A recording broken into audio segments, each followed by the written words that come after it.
Yan tol, success tayo rating dito tol sa area na ito dahil sa tulong ni Lolo Ambo.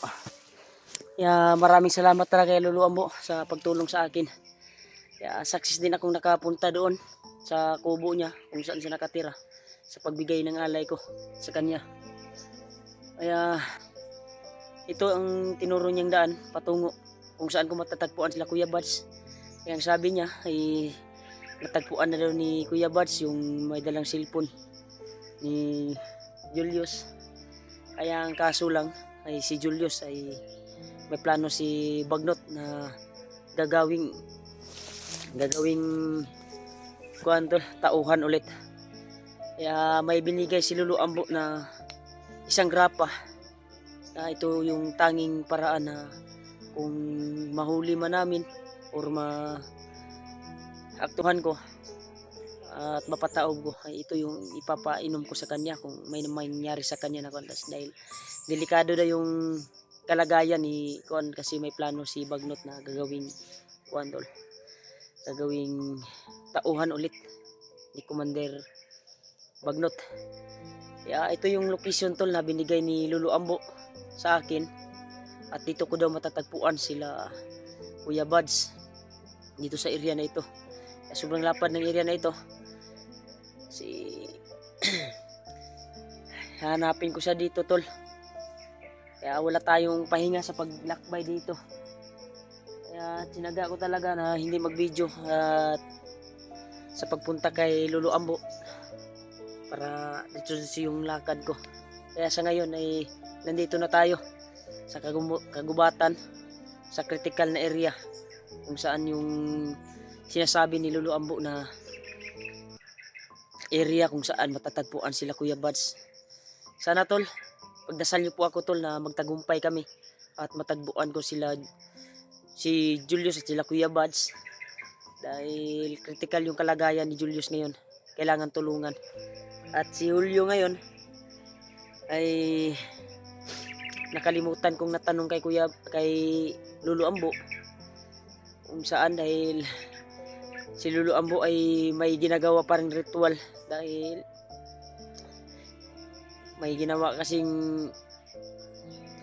ritual din si Bagnot na para ipabagsak si Lolo Ambo. Kaya hindi pa kumpleto yung mga ginagawa ni Lolo Ambo ngayon na mga ritual upang para sa kanya din sarili. Kaya nagpapasalamat siya na nagdagdagan ang kanyang lakas dahil sa binigay ko ng alay na bigas at mga kuan niya, magagamit niya na alay para sa kanyang kapangyarihan.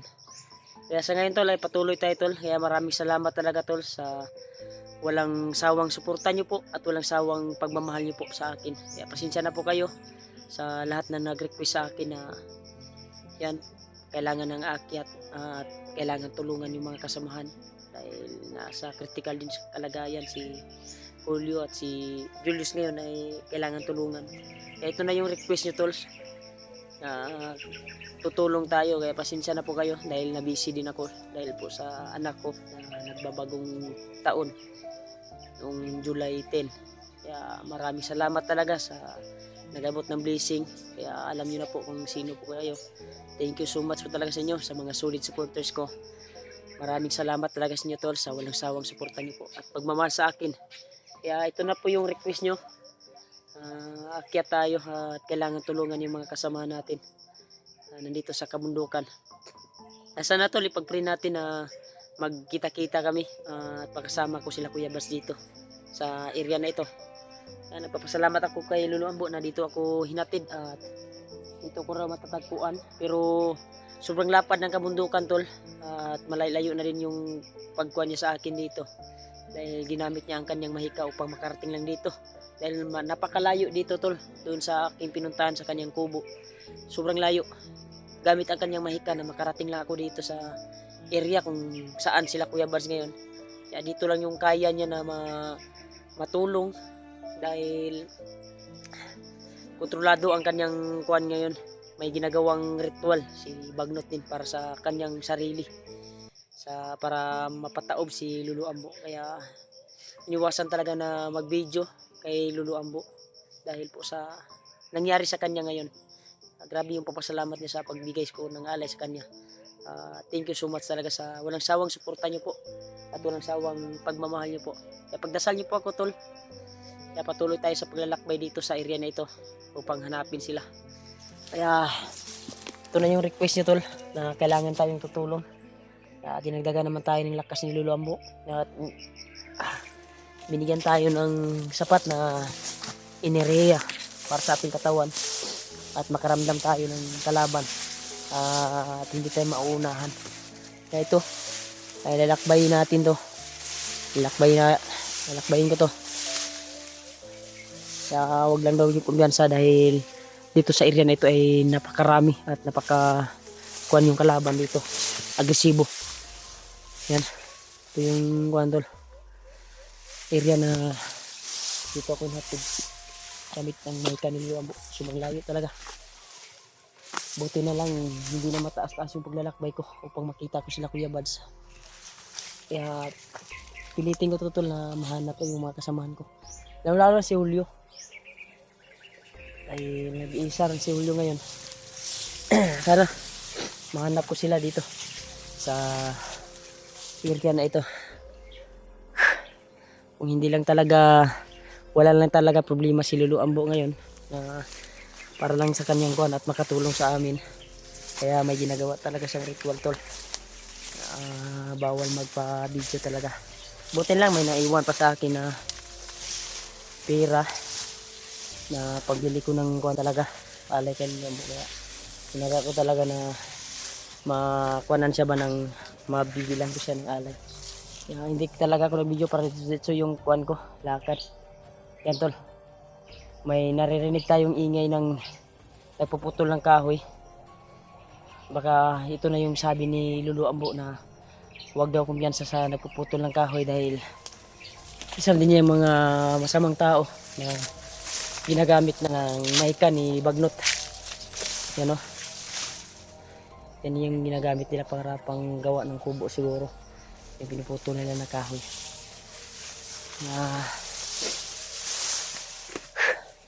Napaka lawak talaga yung kuan, tol, yung area dito. Wala pa tayong nakikita ng mga kalaban dito pero huwag lang tayong magpiyansa sa paglalakbay. Ay napakalinaw at napakakuan dito sa area nito. Pag may kalaban talaga makikita tayo agad. Pilitin ko silang kuan, tol, mapataob at maiwasan. Sana mahanap ko yung kasama ko. Kalawak yung area na dinaanan ko. Pilitin ko dahil may naririnig na tayong ingay ng kuwan talaga. So may rinig ito sa kabilang bundok ng ingay. Malakas ang yung iko ng kuwan dito dahil matatas na bundok na doon galing ng bundok na yun. Doon banda yung nagputol ng kahoy. Kaya pagdasal niyo po ako, tol, sa aking paglalakbay at paghanap sa mga kasama ko. Kahit hindi ko pa sanang gusto ko pa sanang sabayan yung mga anak ko at asawa kahit isang buwan pagsasama na permanent. Pero daming request talaga na tulungan yung kasama ko dahil napakawa. Siyempre si Julius din ay may nangyari. Delikado daw dahil may binabalak si Bagnot na gagawing tauhan si Julius.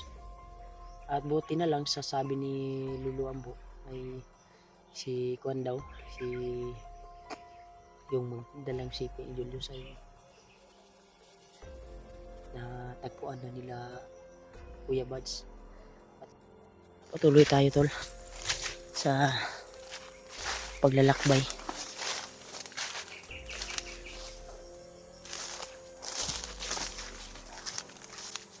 sana ay patagpuan ko yung mga kasama ko dito.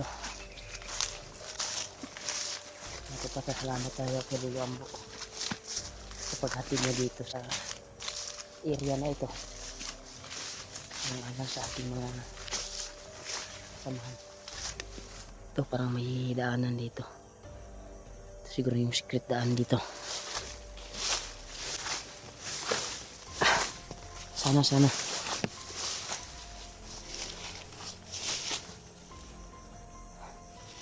Ituloy yung lakad natin.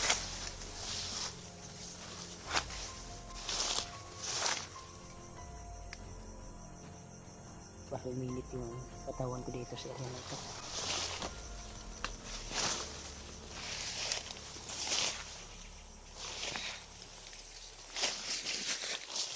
Napakakuan dito tol. Ito yung sinasabi ni Lolo Ambo talaga na makadaan tayo ng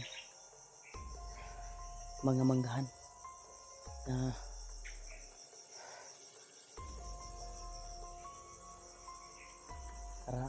mga karaang mangga daw.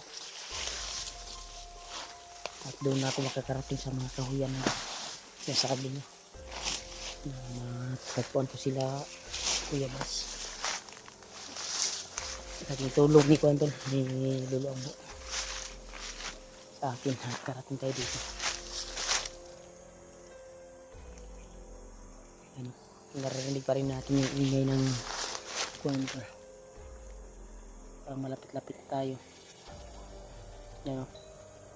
Ingay ng nagpuputol ng kahoy. Kailangan daw natin yan iwasan, sabi ni Lolo. Dahil hindi na yan ordinary yung tao. Kundi mga kuha na yan. Mga tauhan na ni Bagnot. At kaya tayong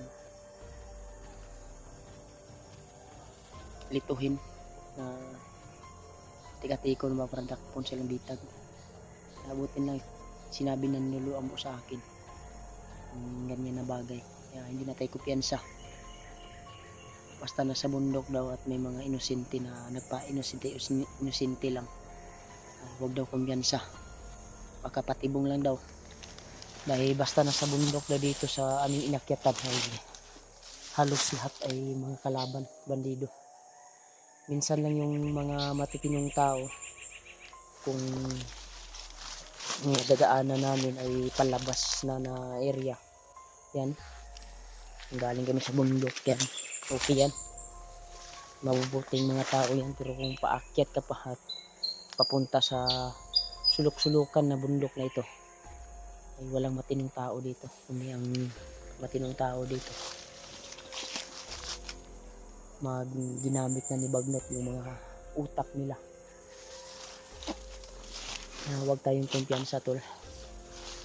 Dahil delikado at lagay tayo sa alanganin ng sitwasyon.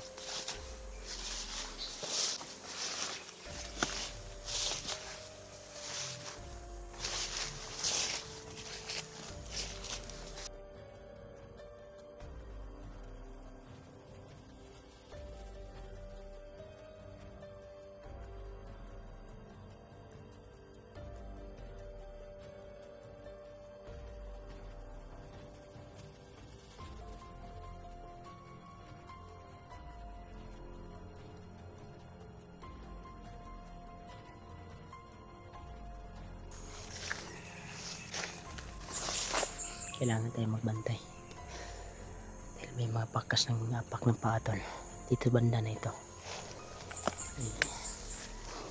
Makuha natin na may dumadaan talaga na mga bandido dito. Yan o.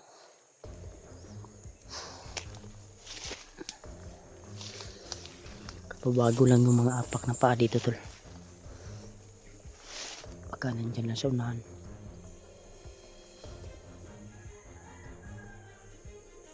Yan o, huminit yung katawan ko tol. Parang may mga bantay talaga dito. Parang marami sila dahil yung mga yung mga talaga dinaanan dito mga parang bago lang. Dahil palagay ko dito ay umulan dito kagabi. Makuha natin yung daanan na may dumaan talaga na bago. Tingnan sa yan, kita nyo to yung pak ng mga kuwan talaga ay yung damo ba ay nayaka, kaya delikado. Unahan natin kita tayo, may paglaban naman tayo to para sa ating sarili tayo, bantay tayo ng maayos sa binigay ni Lolo Ambo sa atin. Pagsangga, makaramdam ng mga kalaban na paparating. Tandaan talaga sa paglalakbay upang yung sarili natin ay maligtas natin sa kasamaan.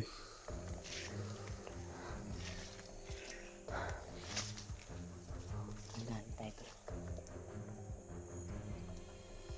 May dumaan. Marami sila dito. Patadaanin muna natin sila bago tayo abante saan kaya ito patungo baka sa bihag nila.